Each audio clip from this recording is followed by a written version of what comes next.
함께 은혜 받으실 말씀의 제목은 사탄과의 영적 전쟁에서 승리하려면 우리가 평생 살아가는 우리의 삶이 사실 어떤 측면에서 보면 전쟁과 마찬가지예요. 근데 그 전쟁이 누구하고의 전쟁이냐면 사탄과의 전쟁이죠. 그래서 여러 가지 우리를 시험하고 넘어뜨리고 좌절시키고 실망시키고 뒤로 물러가게 하는 그런 사탄의 역사가 있는데, 이러한 사탄과의 영적 전쟁에서 우리가 승리하려면 어떻게 해야 되겠는가? 오늘 말씀 잘 들으시고 은혜 받으시고 그렇게 승리하시는 여러분들이 되시기를 주님의 이름으로 축원드립니다. 자, 여기 보면 3자 구도가 있는데 사실 전쟁은 사탄과 우리가 하는 거죠. 근데 사탄은 영적 존재고 창세 때부터 있었고, 그리고 아주 지혜로운, 악하지만 지혜로운 그러한 존재입니다. 그래서 예수님께서 제자들을 세상에 내보낼 때 뱀과 같이 지혜로워라 그랬어요. 왜냐하면 그 세상에 나가서 맞설 상대가 사탄인데 굉장히 지혜로운 아주 총명한 영적 존재이기 때문에 그래요. 그런데 그 사탄을 내가 맞서서 싸운다는 건 사실은 불가능에 가까운 일이죠. 그러나 하나님께서 나를 도와주시고 사탄을 책망하시고 꾸짖고 억누르신다면 우리는 승리할 수 있는 거예요. 그래서 오늘 영적 전쟁의 삼각구도를 여러분들이 정확히 이해하시고 그 가운데서 승리하려면 어떻게 해야 하는지 꼭 명심하시고 그렇게 살아서 평생 영적 전쟁에 승리하는 여러분들 되시기를 주님의 이름으로 축원드립니다. 이 스가랴 선지자는 누구냐 하면은 남쪽 유다 왕국까지 멸망당하고 바벨론에게, 그리고 포로로 잡혀갔다가 거기서 선지자로 부름받은 그런 분이에요. 끌려가서 한 60년 안팎됐을 때 하나님의 말씀이 임했고, 아주 특징적인 거는 이 스가랴 선지서를 보면은 1장부터 6장까지 사이에 8개 환상이 나와요. 그 중에 이제 하나가 오늘 여호수아의 환상이죠. 스가랴 3장에 대제사장 여호수아는 여호와의 천사 앞에 섰고 사탄은 그의 오른쪽에 서서 그를 대적하는 것을 여호와께서 내게 보이시니라. 자, 여기 분명히 대제사장이라 그랬어요. 대제사장 여호수아를 얼른 알아볼 수 있었던 것은 그가 대제사장의 화려한 복장을 갖추고 가슴에는 이스라엘을 상징하는 12보석이 박힌 흉패를 둘렀을 테고, 그리고 관을 쓰고 그리고 하나님 앞에 섰길래 지금 스가랴 선지자는 대제사장이구나, 여호수아구나 하고 알아볼 수 있었어요. 자, 그 여호수아가 여호와의 천사 앞에 섰고, 놀라운 것은 사탄이 그의 오른쪽에 서서 그를 대적하는 것을 여호와께서 내게 보이시니라. 신기한 장면이에요. 여호수아가 홀로 하나님 앞에 서 있다면 이해가 되는데, 그 하나님의 존전인데 그 여호수아 대제사장 오른쪽에 사탄이 서 있더라는 거예요. 그러면서 그 사탄이 여호수아를 대적하는 거예요. 그의 약점과 죄와 허물을 하나님 앞에 지적하면서 이런 사람이 어떻게 대제사장입니까? 하나님 앞에 설 수 있습니까? 이런 식으로 고발을 하는 거죠. 자, 그런데 2절 보니까 놀라운 장면이 또 펼쳐지는데, 여호와께서 사탄에게 이르시되 사탄아, 여호와께서 너를 책망하노라. 예루살렘을 택한 여호와께서 너를 책망하노라. 이는 불에서 꺼낸 그슬린 나무가 아니냐. 왜 네가 여호수아를 참소를 하느냐 이거예요. 그러시면서 대제사장 여호수아, 예루살렘이라고도 표현된 그를 이렇게 말해요. 이는 불에서 꺼낸 그슬린 나무가 아니냐. 그러니까 이때가 예루살렘이 멸망하고 한 60년 이후라 그랬죠. 그러니까 그 60년 전을 하나님이 회상하시면서 그때 예루살렘이 불에 타고 그러고 다 잡혀오고, 그러니까 하나님의 눈으로 볼 때 이들은 불에서 꺼낸 그슬린 나무, 다 타다가 남은 그 나무를 끄집어내서 불을 툭툭 꺼서 놓은 그런 보잘것없는 존재 아니냐. 그런데 왜 네가, 사탄이 네가 이 여호수아를 조롱하고 그러고 참수하느냐 하고 하나님께서 책망하시는 거예요. 자, 그때 3절 보니까 지금 이게 다 환상입니다. 실제 장면이 아니고 환상 가운데 쫙 진행되는데, 1절은 대제사장 여호수아로 비춰졌고 2절은 그 대제사장 여호수아를 여호와 하나님께서 편들어 주시고 그리고 사탄을 꾸짖는 장면이 펼쳐졌고 3절에 와서는 뭐가 펼쳐지냐면 여호수아가 더러운 옷을 입고 천사 앞에 서 있는지라. 아까 1절의 모습과는 확 달라졌어요. 1절에는 대제사장 여호수아의 위엄을 그대로 드러내줬어요. 그런데 여기는 대제사장이란 칭호도 사라지고, 그리고 여호수아는 여호수아인데 보니까 더러운 옷을 입고 천사 앞에 서 있더라 그랬어요. 자, 그때 하나님께서 여호와께서 자기 앞에 선 자들에게 명령하사 그 더러운 옷을 벗기라 하고 명령하셨어요. 그대로는 하나님 앞에 설 수가 없어요. 그래서 그의 더러운 옷을 벗기라고 말씀하시고 또 여호수아에게 이르시되 내가 내 죄악을 제거하여 버렸으니 내게 아름다운 옷을 입히리라. 그가 지금 뭘 한 게 있습니까? 하나님 앞에 뭔가 특별하게 제사를 올리고 대단한 행사한 거 있습니까? 아니에요. 그냥 순간에 바뀌어버렸어요. 그러고 사탄이 비난하는 것도 사라져버리고, 그리고 하나님께서 더러운 옷을 벗기라 그러시고 내가 내 죄악을 제거하여 버렸다. 네 죄를 다 속량했다. 사해줬다. 그래서 이제 내게 아름다운 옷을 입히리라. 이렇게 하나님께서 말씀하시더라는 거예요. 그러니까 그 장면을 보고 있던 스가랴 선지자가 신나서, 그러면 그렇지, 하나님께서 우리 민족을 돌보시는구나. 그래가지고 말하되 정결한 관을 그의 머리에 씌우소서 하며 곧 정결한 관을 그 머리에 씌우며 옷을 입히고 여호와의 천사는 곁에 섰더라. 오늘 우리 읽은 본문은 여기까지인데, 그 뒤에 내가 하루 만에 예루살렘의 모든 죄를 사하고 그리고 싹이라고 하는 내 종을 내가 보내주마. 예수 그리스도를 상징하는 말씀을 거기서 해요. 이따 또 우리 보도록 하고.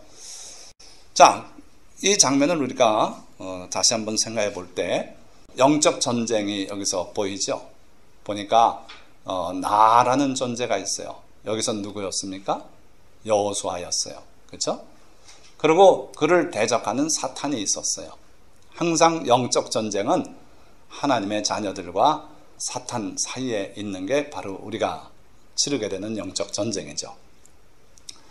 자, 그런데 단 이 양자 간에 전쟁을 한다면 이길 수 없는 게 뻔해요. 사탄은 말씀드렸지만 타락한 천사고 지혜로운 자고 죽을 수 없는 불멸의 존재죠.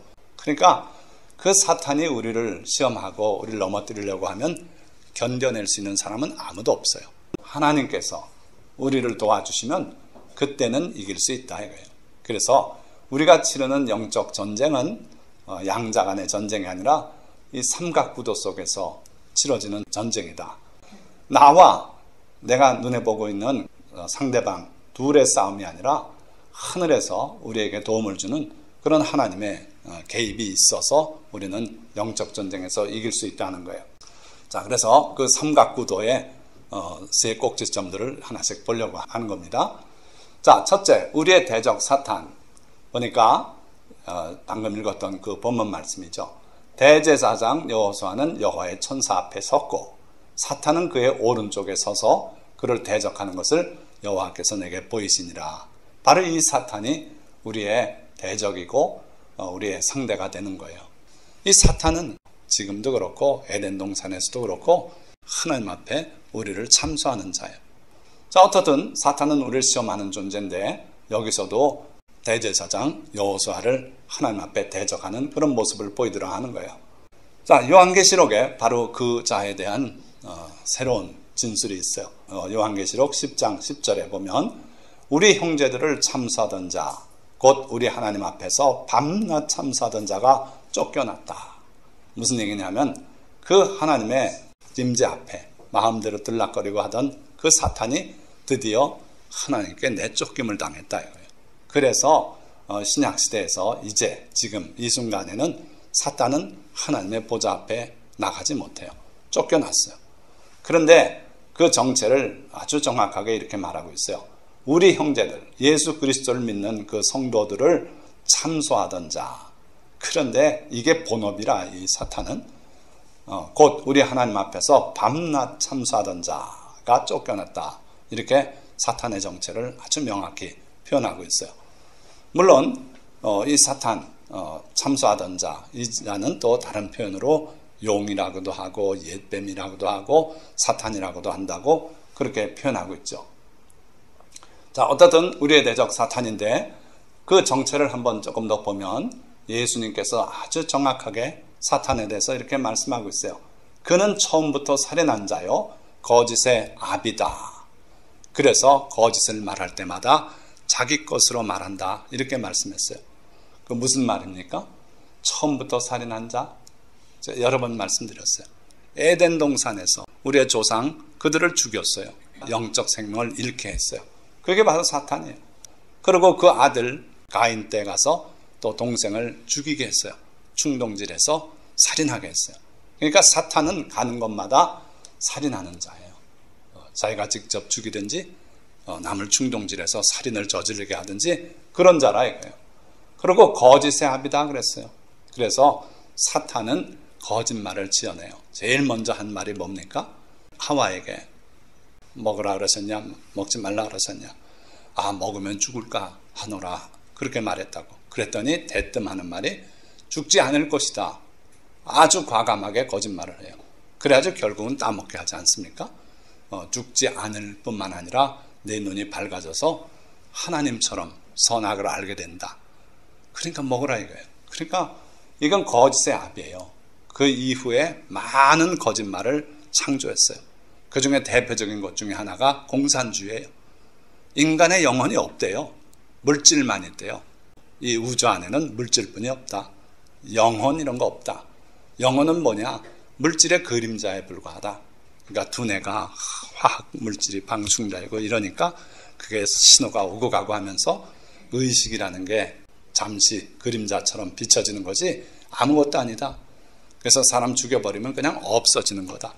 그러니까 이 공산주의는요, 아무 가책 없이 수천만 명을 죽여요. 자기네 혁명에 방해가 되면 그렇게 죽이는 거예요. 그 사상이 어디서부터 시작됐어요? 거짓의 압이 사탄에게서 시작된 거예요. 그러니까 우리 대한민국도 지금 그 공산주의 사상에 물든 사람들과 그렇지 않고 하나님의 복음으로 나라를 지키려는 사람들, 이 사람들 간에 지금 사실 영적 전쟁이 치열하게 벌어지고 있어요. 그래서 여러분들이 깨어서 기도해야만 해요. 자, 또 사탄은 시험하는 자라고 성경에 명시가 되어 있어요. 시험하는 자가 와서 예수를 시험하여 이르되 이 돌들로 똑똑이가 되게 하라. 그러지 않습니까? 시험하는 자라고 아주 명시됐어요. 자, 이 사탄은 예수님도 시험하러 왔다가 실패한 자죠. 그렇죠? 그러나 광야에서 시험만 실패한 게 아니에요. 예수님께서 마지막에 십자가에 매달렸을 때 사탄은 어떻게 했는지 아십니까? 지나가던 사람 마음속에 들어가서 예수님을 쳐다보고 내가 만일 하나님의 아들이거든 십자가에서 내려오라고 그렇게 조롱했어요. 그러면 우리가 믿겠노라. 그건 사탄의 거짓말이에요. 그러니까 사탄은 예수님을 시험하는 자고 처음 광야에서도 실패했고 베드로를 통해서도 시험하다 실패했고 십자가에 못 박혀있을 때 지나가던 사람들로 시험했지만 실패했어요. 그러니까 예수님은 사탄의 시험을 온전하게 이기신 그런 분입니다. 그 사탄이 예수님만 시험한 게 아니라 우리도 시험해요. 예수님 마지막 날 밤에 베드로가 주여 주와 함께 옥에도 가고 죽는데도 가겠다고 그렇게 장담할 때 예수님께서 분명하게 말씀했어요. 시몬아 시몬아 보라 사탄이 너희를 밀가부르트 하려고 요구하였으나 내가 너희를 위하여 기도하였느니라. 그러니까 사탄은 예수님뿐 아니라 예수님의 그 수제자 시몬 베드로를 밀가부르트 하려고 그러니까 시험에 넣어서 한바탕 휘둘러서 아주 녹초가 되게 뒤로 물러가 버리게 그렇게 하려고 했다 이거예요. 그런데 예수님께서 그를 위해 기도했고 결국 시몬 베드로는 회개하고 다시 주님의 제자가 될 수 있었던 거예요. 사탄은 어쨌든 시험하는 자예요. 자, 뿐만 아니라 이 사탄은 여호와의 원수다. 하나님 앞에 누가 원수가 되겠습니까? 그런데 이 사탄이 여호와의 원수래요. 그래서 다윗 임금이 바세바를 보고 음욕을 품어서 그래 아주 음행을 저지르고 했을 때 그리고 그 남편은 전쟁터에 앞장세웠다가 뒤로 나머지 군대를 빼서 죽이게 하고 그래서 간음 저지르고 살인 저지르고 그랬을 때 나단 선지자가 와서 여호와의 원수가 크게 비방할 거리를 얻게 하였으니 당신의 아들이 반드시 죽으리이다. 무슨 말이에요? 다윗이 죄를 범한 것은 자기 혼자만의 문제가 아니다 이거예요. 그가 죄를 범함으로써 소리 지르고 기뻐하는 존재가 있는데 그게 하나님의 원수 마귀예요. 그래서 마귀가 조롱거리가 생겼어요.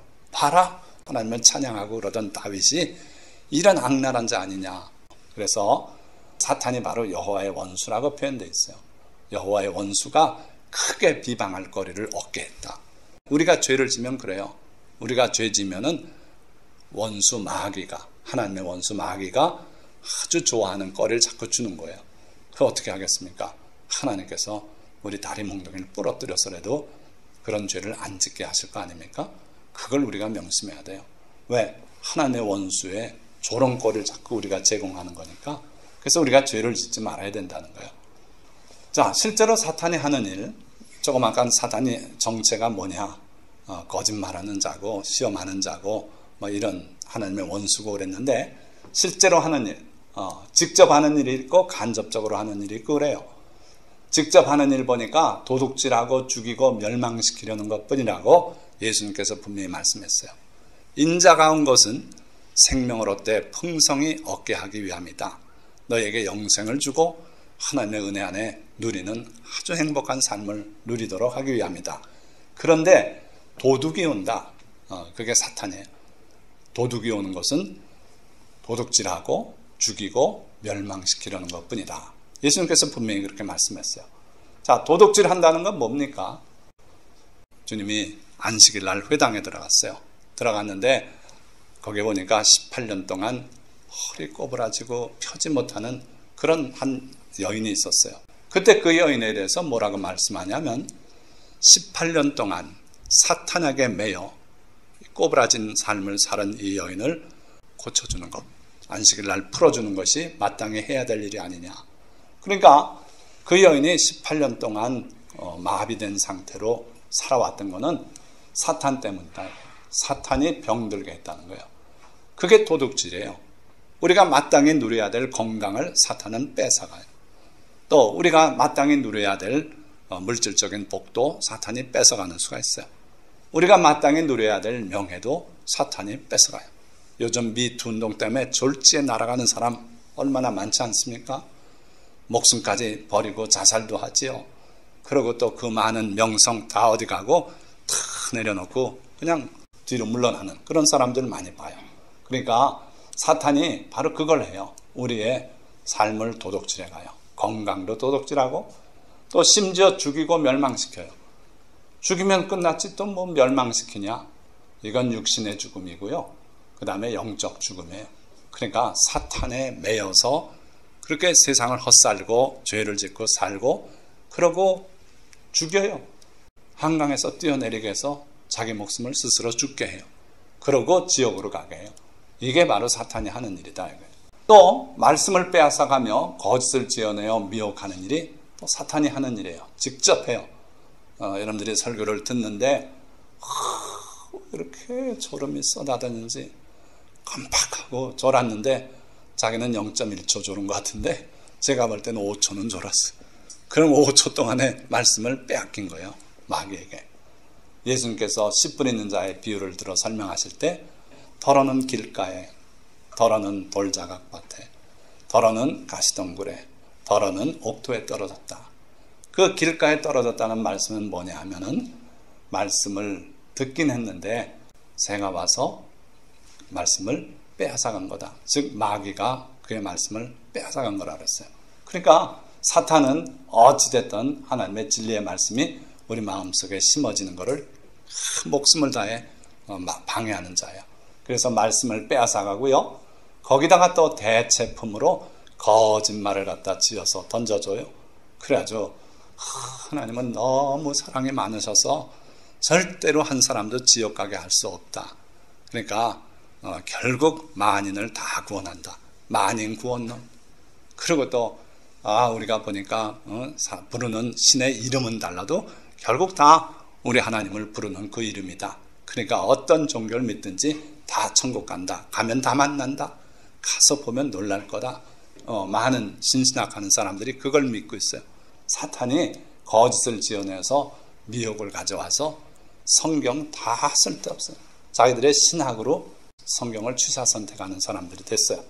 뿐만 아니라 우리를 조종해서 죄를 짓게 하는 게 또 사탄이에요. 다윗 한번 보면 간음하고 살인했죠. 또 가인을 충동해서 아벨을 죽이게 했죠. 또 가룟 유다를 충동해서 배신하게 하고, 그리고 결국은 자살하게 했어요. 마귀가 그런 일을 해요. 자기가 죽이지 않아도 속에다 너 같은 놈이 사람 뭐하냐, 죽는 게 낫다, 충동질해서 죽게 해요. 자살하게 해요. 또 베드로 같으면 교만하고 또 좌절하게 했어요. 자기가 수제자였어요. 사람들이 나를 누구라 하느냐, 엘리야 선지자라 합니다, 뭐라 그럽니다. 너희는 나를 누구라 하냐. 그랬더니 베드로가 대뜸 주는 그리스도시요 살아계신 하나님의 아들이십니다. 예수님께서 감복해서 칭찬을 쏟아부었어요. 파요나 시몬아, 이걸 내게 알게 하는 이는 혈육이 아니고 하나님 아버지시다. 그러시면서 약속까지 해요. 내가 이 반석 위에 내 교회를 세우리니 지옥 권세가 이기지 못할 것이다.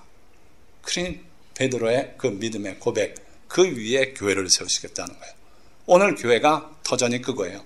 예수님은 그리스도시고 우리의 죄를 속량하러 오셨고 그분이 하나님의 아들이시다. 그거 기초 위에 교회가 선 거예요. 자, 며칠 후에요. 예수님께서 이제 내가 예루살렘에 올라가서 대제사장들과 서기관들에게 버림받고 고난받고 십자가에 못 박혀 죽고 그러고 3일 만에 부활할 것이다. 그러니까 베드로가 잠깐 나 좀 보십시오 하고 예수님 끌고 나가서 예수님을 마극박 질렀어요. 그러니까 이 베드로가 교만했다는 거예요. 그러고 나서 결국은 며칠 만에 베드로가 주님을 3번이나 부인하고 그러곤 뛰쳐나가서 한없이 통곡하지 않았습니까? 좌절하고 말았어요. 더 이상 베드로는 이제 예수님을 따라다닐 수 없는 부끄러운 사람이 됐어요. 그런데 그 베드로를 세우려고 예수님이 어떻게 하셨습니까? 갈릴리까지 올라가서 거기서 다시 물고기 잡는 기적을 보여주시고, 그리고 베드로에게 3차례나 내가 나를 사랑하냐 묻고 고백을 들으시고 내 양을 치라고, 그렇게 해서 다시 회복시키신 게 주님이에요. 그렇지 않았으면 베드로는요 좌절하고 말았을 거예요. 그러니까 마귀는 이렇게 여러 가지 형태로 우리를 간접적으로 충동해서 우리 스스로 좌절하고 자살하고 그렇게 하도록 한단 말이에요. 또 거짓말하게도 해요. 자, 뿐만 아니라 우리 마음과 영혼에 어둠을 뿌려요. 사탄이 하는 일이에요. 그래서 탐욕, 음욕, 미움, 시기, 질투, 원수매즘, 원망, 근심, 걱정, 불안, 우울증, 무기력, 불면증, 이게 다 사탄이 심어두는 우리 영혼의 어둠이에요. 성령의 충만이 임하시면요 기뻐요. 내가 매일 기쁘게 좁은 길을 가면서 늘 기뻐할 수 있는 것은 성령이 우리에게 임하셨어요. 그런데 사탄이 우리 마음에 임하시면은 어둠이 그득하고 안 해도 될 걱정, 근심 이런 게 밀려오고, 그럴 때 어떻게 하라고요? 예수님의 말씀을 떠올리면 돼요. 염려하지 마라. 하루의 고생은 그날의 족하다. 하나님께서 너희 형편을 다 아신다. 그러니 염려하지 마라. 내일 일은 내일이 염려하게 하라. 그걸 믿고 아멘 하고 맡기면은 이 사탄이 뿌린 어둠은 그냥 순식간에 지나가더라고요. 그러니까 여러분들도 큰 일을 앞에 놓고 이러한 부담이 오신다면은 늘 주님을 바라보고 기도하시는 여러분들 되시기를 축원드립니다. 자, 사탄은 우리를 삼키려고 늘 다가온다 그랬어요. 그냥 뜨끔하게 맛이나 좀 보여주고 가냐? 아니고 완전히 우리가 멸망하고 지옥으로까지 떨어지길 바라는 게 사탄이에요. 그래서 베드로 사도는 이렇게 말해요. 근신하라, 깨어라. 너희 대적 마귀가 우는 사자같이 두루다니며 삼킬 자를 찾는다. 정신 반짝 차려라. 졸지 말고 깨어 일어나거라. 술 취하지 말고 깨어 일어나라. 제정신 차려라. 그리고 열심을 다해라. 그래서 우리가 깨어 있어야 돼요. 기도해야 돼요. 그래서 예수님께서는 우리에게 기도를 가르치실 때 끝맺음이 이거예요. 우리를 시험에 들게 하지 마시옵고 다만 악에서 구하시옵소서. 이게 주님이 가르치신 기도의 끝입니다. 근데 후대 사람들이 너무 주님을 사랑하는 마음이 있다 보니까 추가로 삽입했어요. 뭐라고요? 나라와 권세와 영광이 아버지께 영원히 있사옵나이다. 좋아요. 그러나 예수님이 가르치신 내용은 여기까지다 알면 돼요. 자, 그래서 마지막에 빼지 말고 늘 기도해야 될 내용으로 바로 이거예요. 시험에 들게 하지 마시옵소서. 하나님은 주권자이기 때문에 우리를 시험에 들게도 허락하실 수도 있어요.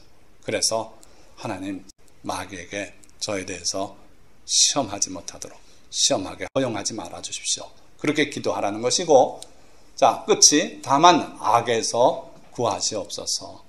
이게 악이라는 추상적인 상태를 말하는 걸로 우리 성경은 번역했는데, 영어 성경은 다 뭐라 그랬어요? 악한 자라고 번역했어요. 왜냐하면 원어가 그래요. 아포 투 포네루, 아포가 프롬이고 이게 정관사예요. 그리고 포네루, 형용사 고리죠. 그래서 영어도 그렇고 헬라어도 그렇고 더 플러스 형용사는 사람을 말해요. 그래서 악한 자에게서 우리를 루사이, 구원해 주십시오. 이렇게 돼 있어요. 그러니까 악한 자가 누굽니까? 사탄이에요. 그러니까 우리의 대적 사탄에게서 우리를 건져 주십시오. 내버려 두시면 우리는 망할 수밖에 없습니다. 그러니까 시험에 들게 허락하지 마시고, 우리가 혹시라도 사탄의 손에 잡혔다면 우리를 건져내 주십시오. 이게 우리의 기도가 돼야 돼요. 자, 그래서 우리가 영적 전쟁의 삼각구도 중에 첫째 꼭지점을 받고, 제일 길어요. 이제 나머진 짧아요. 자, 사탄과 싸워야 할 나에 대해서 한번 보시자 이거예요. 자, 아까 우리 읽었지만 여호수아가 더러운 옷을 입고 천사 앞에 서 있는지라. 처음에 봤던 여호수아, 1절에 봤던 여호수아는 누구로 보였어요? 대제사장 여호수아라 그랬어요. 아름다운 옷을 입고 하나님 앞에 섰어요. 그런데 다시 보니까 장면이 바뀌면서 여호수아로 비춰지는데 더러운 옷을 입고 서 있더라는 거예요. 자, 제가 여기서 목사로서 오늘 주일 설교를 하고 있어요. 양복 입었지요.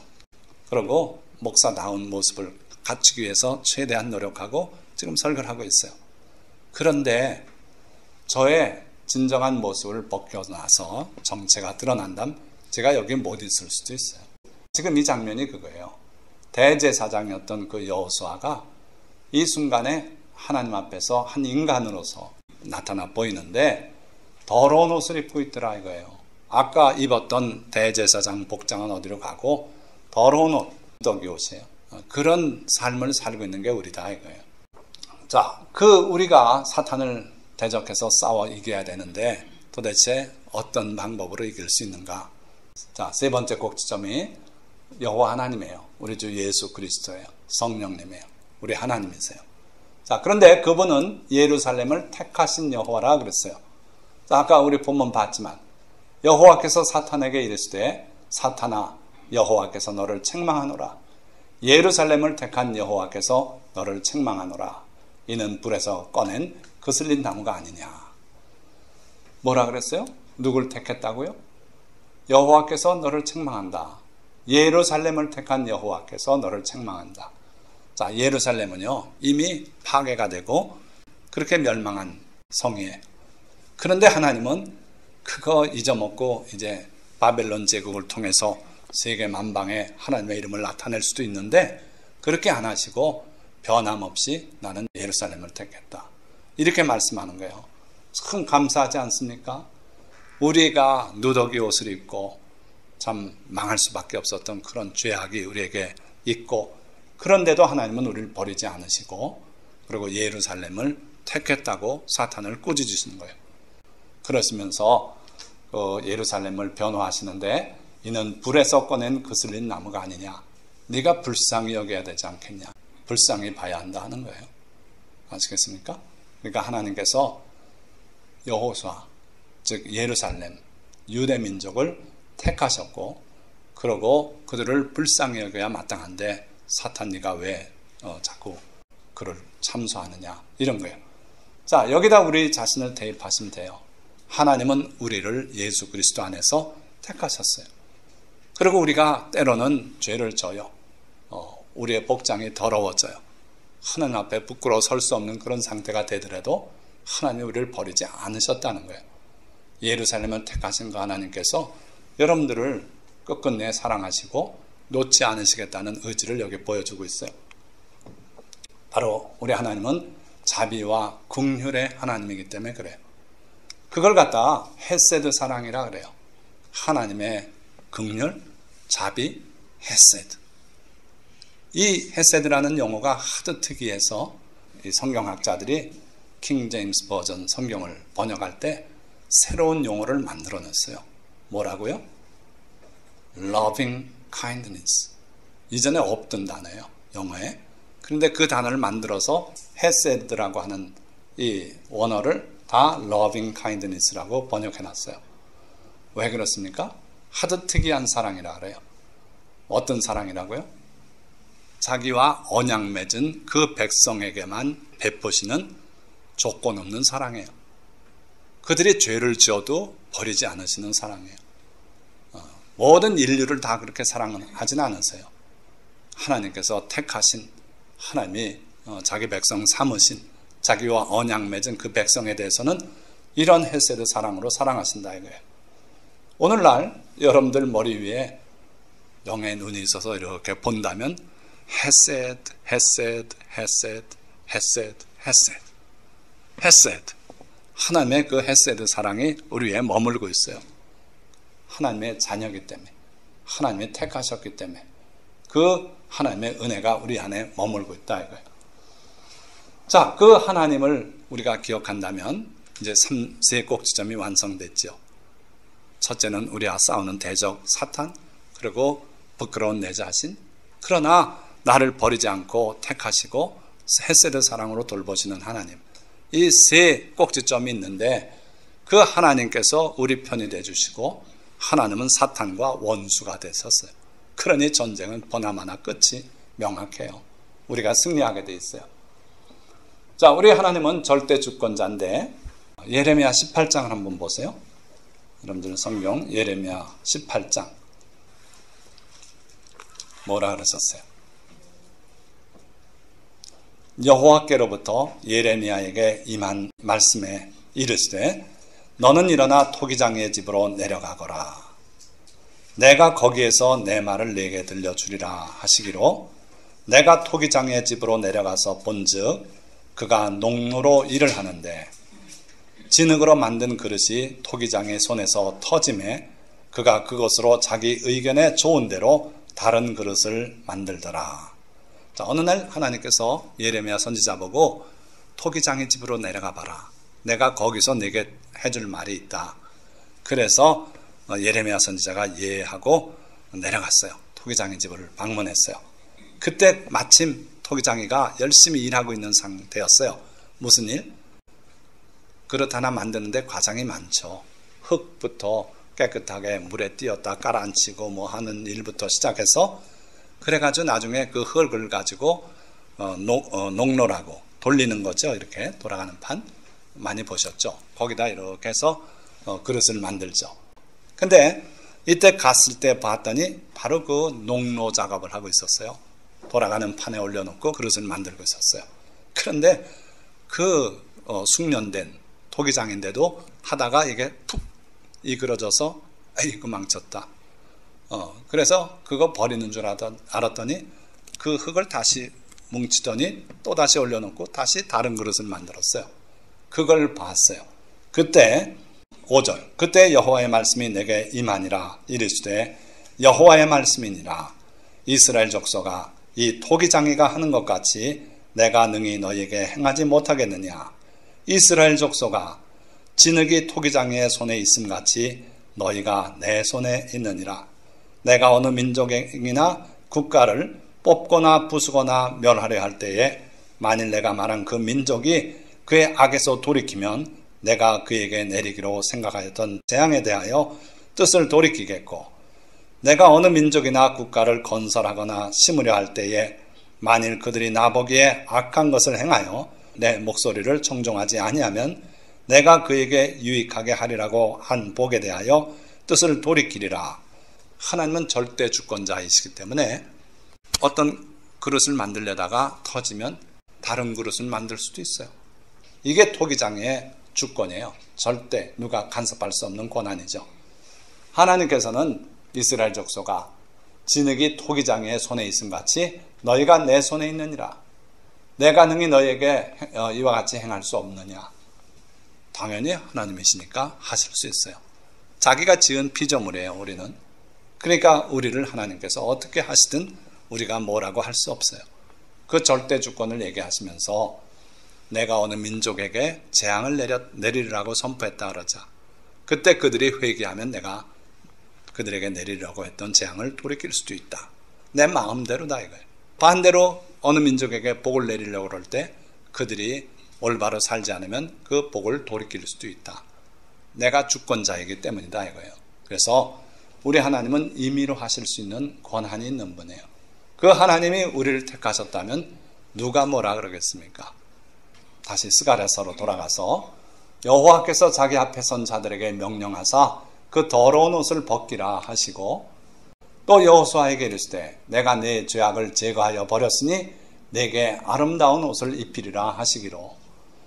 자, 그 더러운 옷을 벗기라 그러셨고 그러고 내 죄악을 제거하여 버렸다 그러셨고 이사야서에 보면 내 죄를 동이 서에서 먼 것 같이 그렇게 옮기셨다 그랬어요. 내 죄를 바다 깊은 곳에 던져버렸다고도 말씀하셨어요. 그래서 우리 하나님은 우리의 죄를 온전하게 속량하시는 분이에요. 그런데 여기 보니까 무슨 조건이 있습니까? 뭔가 대가가 있습니까? 채찍 200대 맞아서 용서했다. 아니에요. 그냥 하나님께서 주권적으로 우리의 죄를 없이 하셨어요. 이게 바로 하나님의 주권이고 그 주권이 공적으로 표현되고 약속된 게 예수 그리스도의 십자가입니다. 누구든지 그가 흘린 보혈을 믿고 간구하면은 우리의 죄를 그걸로 덮어주시겠대요. 이게 하나님의 구원의 도리예요. 자, 그때 그 장면을 보고 스가랴 선지자가 정결한 관을 그의 머리에 씌우소서 하며 곧 정결한 관을 그 머리에 씌우며 옷을 입히고 여호와의 천사는 곁에 섰더라. 그러고 하나님께서 주관적인 말씀을 또 하는데 대제사장 여호수아야 너와 내 앞에 앉은 내 동료들은 내 말을 들을 것이니라. 이들은 예표의 사람들이라. 내가 내 종 싹을 나게 하리라. 뭘 말하는 겁니까? 하나님께서 먼저 여호수아의 모습을 보여주시면서 주권적으로 죄를 사하는 모습을 얘기하셨죠. 그게 뭐가 근거가 되냐면 바로 이어지는 이 내용이 근거가 돼요. 내가 내 종 싹을 나게 하리라. 하나님의 종인데 그 이름이 싹이에요. 이게 뭘까요? 이사야 53장에 우리의 전한 것을 누가 믿었느냐? 여호와의 팔이 네게 나타났느냐? 그는 새로 나온 연한 순 같아서 우리 보기에도 흠모할 만한 것이 없었다. 그러니까 하나님께서는 예수 그리스도를 싹이라고 표현해요. 왜 그렇게 표현하셨는지 모르겠어요. 그러나 예수 그리스도는 싹, 순 이렇게 표현되어 있고 굳은 땅에서 올라오는 새로운 하나의 싹이다. 그래서 그게 결국 자라서 큰 나무가 될 걸 말씀하는데 내 종 싹, 즉 예수 그리스도를 태어나게 할 것이다. 내 앞에 세운 돌을 봐라. 그 예수님은 건축자들이 버린 쓸모없는 돌 같다고 버렸는데 그게 건물의 모퉁이 돌이 됐다 그랬어요. 그분이 예수님이라 그랬어요. 또 예수님은 큰 돌인데 그 위에 너희가 떨어지는 자가 박살날 것이고 또 그 돌이 너희 위에 떨어짐 또 그 역시 박살날 것이다. 예수님은 돌로 표현되어 있어요. 그래서 다니엘서 보면 마지막 그 인류의 역사에 큰 우상, 인류의 역사를 의미하는 거죠. 그 발가락 시대에 돌이 공중에서 날아와서 우상을 쳐서 가루가 되게 한다 그랬어요. 그러니까 예수 그리스도는 싹이고 돌이고 그런데 그 돌이 신기해요. 보니까 7 눈이 있어요. 예수님의 요한계시록 모습은 뭐로 나타납니까? 7 촛대 사이에 거니는 분, 7 영을 가지신 분, 7으로 표현돼요. 그래서 그 돌에 7 눈이 있다. 살아있는 돌이에요. 산돌이고 예수 그리스도예요. 그런데 하나님께서 거기에 새길 것을 새기겠다. 다시 말하면 예수 그리스도를 보내셔서 그로 하여금 하나님의 진리의 말씀을 다 전파하겠다는 거예요. 그래서 예수 그리스도의 말씀이 오늘 새겨져서 우리에게 성경으로 여기 들려있지 않습니까? 예수 그리스도의 말씀이 돌에 새겨져서 오늘 우리에게 전해지고 있어요. 그러고 놀라운 말씀, 이 땅의 죄악을 하루에 제거하리라. 맨날 드리는 제사가 아니라 예수님께서 십자가에 못 박혀 피를 흘리고 돌아가신 그 한날의 사건으로 말미암아 인류의 모든 죄가 다 해결됐어요. 이제 죄가 있다면 그걸 믿지 않고 받아들이지 않는 죄뿐이 없어요. 여러분들이 혹시 죄책이 남아있고 죄 때문에 괴로움을 당하고 있다면 예수 그리스도의 보혈을 간구하지 않아서 그래요. 간절하게 예수 그리스도의 보혈을 여러분들이 간구하고 믿고 고백하면은 여러분들의 모든 죄는 다 하루에 해결된 거예요. 이미 그날 2000년 전 그날 하루에 다 해결됐어요. 이게 하나님의 진리고 복음이에요. 자, 그러니까 스가랴 선지자의 이 놀라운 환상은 예수 그리스도를 나타내는 환상이고 그 앞부분이 바로 영적 전쟁의 세 꼭지점을 우리에게 잘 보여주고 있는 거죠. 자, 그러면 이제 말씀을 거의 정리하려고 해요. 영적 전쟁의 삼각구도 말씀드렸지만 사탄과 우리가 싸우고 그러나 우리는 질 수밖에 없는 존재고 특히나 우리의 허물 때문에 누더기 옷을 입고 이겨낼 수가 없어요. 그런데 하나님께서 우리를 택하시고 우리의 죄를 용서하시고 주권적으로 그러시고 하나님께서 사탄을 자기의 원수로 여기시고 그 사탄을 책망하시고 그러길래 우리는 이 영적 전쟁에서 이길 수 있다 이거예요. 전능하신 하나님 주권자 그분이 우리를 위해서 싸우시는데 우리가 이기지 않을 수가 있습니까? 이길 수밖에 없는 거예요. 자, 광야 생활을 할 때 이스라엘 백성이 하나님의 인도에 따라 움직였죠. 하나님께서 구름 기둥 불 기둥을 그냥 그 자리에 세워두시고 머물러 있으면 1년이 됐든 2년이 됐든 그냥 그 자리에 있었어요. 근데 어느 날 구름 기둥이 뚝 올라가더니 하늘에서 펴지고 우리를 덮는 구름이 돼버리고 그러고 움직여 가시면 다 잽싸게 짐을 정리하고 따라가는 거예요. 그때 모세가 그냥 따라가지 않고 하나님께 기도하고 떠났어요. 그래서 괴가 떠날 때에는 모세가 말하되 여호와여 일어나사 주의 대적들을 흩으시고 주를 미워하는 자가 주의 앞에서 도망하게 하소서. 그렇게 기도했고 그리고 하나님께서 멈춰 설 때는 여호와여 이제 주의 백성에게 돌아오소서. 그렇게 기도했다 그랬어요. 그러니까 모세는 하나님의 움직임을 볼 때마다 하나님께 기도하기를 주의 대적들을 주님이 앞장서서 흩어주십시오. 그래서 우리가 싸우지 않도록 미리 정리해 주십시오. 그런 기도를 했어요. 그러니까 사탄은 분명히 주의 대적이고 그래서 영적 전쟁의 삼각구는 아주 분명한 것이고 그리고 거기서 승리하려면 여러분들이 해야 될 일이 네 가지가 있어요. 첫째는 우리를 택하시고 사랑하시는 하나님, 우리 아버지 되시는 하나님, 그리고 우리 주 예수 그리스도를 첫째 믿어야 돼요. 하나님 안 믿는 사람 교회 나와 있을 리는 없어요. 그런데도 불구하고 우리가 그 하나님 또 그 예수 그리스도를 충분히 믿지 못하고 있는데 문제가 있어요.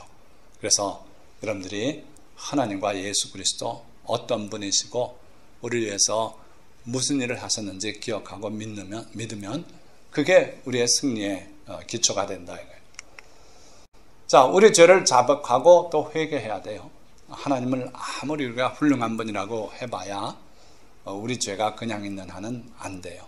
그래서 하나님께서 우리 죄를 사해 주시겠다고 말씀했지만 우리가 스스로 입으로 하나님 앞에 자백하라 이거예요. 그러면 그는 미쁘시고 의로우사 우리의 죄를 사하시겠다 그랬어요. 그래서 여러분들이 아무리 작은 죄라도 반드시 털어내고 회개해야 돼요. 하나님 앞에 자백해야 돼요. 그리고 죄사함의 권세가 있는 주님의 보혈을 주장하시라 이거예요. 내가 예수를 믿고 여태 살아왔는데 내가 이런 부끄러운 죄를 짓다니 차라리 죽어버리자. 막 이런 생각이 올 수 있어요. 사탄이 그런 생각을 가져다 줘요. 그럴 때 우리가 해야 될 일은 뭐냐면 내려놓고 내가 죄인인 건 틀림없다. 내가 지어선 안 될 죄를 지었다. 그렇다면 보혈을 주장하라 이거예요. 주님, 주님께서 바로 이런 사람 때문에 십자가에 돌아가시지 않았습니까? 항상 의롭게 살 수 있는 사람만 있다면 주님이 왜 십자가에 못 박히셔야 했습니까? 그러니 주님이 흘리신 그 보혈로 내 죄를 지금 덮어주십시오. 씻어주십시오. 이렇게 기도하면 마음에 자기를 공격하는 사탄의 공격이 소멸되고 말아요. 그래서 우리는 자백하고 회개도 해야 되지만 또 주님의 보혈을 주장할 줄 알아야 돼요. 그래서 항상 주님의 보혈을 여러분들이 입으로 고백하고 보혈 찬송을 드리고 이게 좋다는 거예요. 그리고 주님의 말씀대로 살며 원수 마귀를 또 그 말씀으로 대적하시면 돼요. 이 말씀이 바로 우리의 칼이에요. 전사가 칼 없이 싸웁니까? 못 싸워요. 그러니까 말씀으로 싸워야 돼요. 그래서 기록되었을 때 사람이 떡으로만 살 것이 아니요 하나님의 입으로 나오는 모든 말씀으로 살 것이라고 했다. 그러니까 마귀가 손들고 말잖아요. 하나님의 말씀으로 원수 마귀의 생각을 깨부술 수 있으시길 바랍니다. 뭐라고 거짓 신학으로 우리를 소란하게 하고 혼란하게 해도 여러분들이 확실한 말씀을 가지고 있으면 이길 수 있는 거예요. 그리고 또 그 말씀대로 여러분들이 살아야 돼요. 그렇게 살아나가시면은 마귀에게 질 일이 없어요. 또 우리 형제들이 어린 양의 피와 자기들이 증언하는 말씀으로서 그를 이겼으니, 이게 무슨 얘기냐면요, 어린 양의 피를 굳게 믿고 그것을 입으로 주장하고, 그러고 또 자기들이 증언하는 말씀, 성경에 기록된 말씀 가지고 그것으로서 이겼다 그랬어요. 마귀는 딴 걸로 이길 수 없어요. 어린 양의 피를 주장하고 그리고 진리의 말씀을 여러분들이 주장하면은 그걸로 이길 수 있다 이거예요. 그리고 그들은 죽기까지 자기들의 생명을 아끼지 아니하였도다. 그래서 목숨까지 버리는 그들 앞에는 사탄이 설 자리가 없어요. 자, 말씀을 맺습니다. 우리의 일생은 사탄과의 전쟁의 연속이에요. 자, 사탄은 우리를 미워하여 밤낮으로 우리를 참수하고 시험하는 자예요. 그는 지혜로운 자고 그리고 많은 세월을 인간의 모습을 다 봐온 그런 자예요. 자, 그 사탄 앞에서 우리도 그만큼 강했으면 좋겠는데 반대로 죄로 얼룩진 옷을 입고 있어서 사탄의 참소를 이기고 하나님 앞에 설 수가 없는 자예요. 그러니 전쟁은 이 둘이 싸움 결론이 나요. 그러나 하나님은 우리를 택하시고 사랑하사 우리의 더러운 옷을 벗기시고 예수님의 보혈로 죄를 씻어주시며 아름다운 의의 옷을 입혀주셨어요. 그리고 우리를 또 전신갑주를 입혀주셨어요. 그래서 마귀와 싸울 수 있는 거예요. 이제 우리가 보혈의 권세를 믿고 우리 죄를 회개하며 하나님의 말씀을 순종하며 그 말씀으로 사탄을 대적하면 주께서 함께 하셔서 반드시 승리할 줄 믿습니다. 여러분들 오늘 말씀 그냥 또 한 주일 설교 들었다 그렇게 생각하지 마시고 반드시 사탄과의 전쟁에서 이 원리로 승리하시기를 주님의 이름으로 축원드립니다.